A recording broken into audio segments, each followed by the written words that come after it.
guys, I am Joshua. I'm here to share about the things to do before and after the disaster. What is an earthquake? An earthquake is a weak to violent shaking of the ground produced by the sudden movement of rock materials below the earth's surface. It can destroy your properties and kill lives. It is better to move away from the things can harm you, especially heavy materials and those things that can be broken like glass and mirror. And it is better to hide under the table and execute the drop, cover and hold.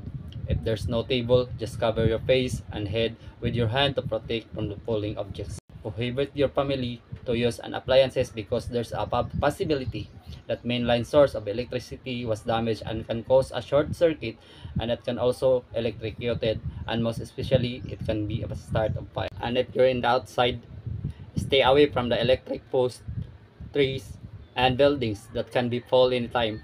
Always remember that there's an aftershock, so don't go away to the tunnel and flyovers.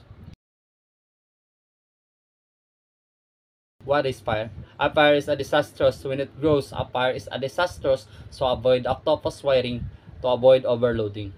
Unplug the appliances if not in use because it will overheat and also it can start a fire. Hide those flammable chemicals and materials on the safety storage with the right temperature that can be shown by kids. Clean and check regularly your stove and most importantly, the gas tank to identify whether it is safe to use every time. Put a fire escape plan on the corner of your house and let your family knows the right way in case of emergency. List down a number of those person who can help you immediately in times of emergency, the number of your neighbors, fire station, police, ambulance, and other agencies that can be called in times of disaster and calamities. Save their numbers into your phones. And don't forget that after the disaster, check your family first if they are okay rather than your belongings. Thank you and God bless.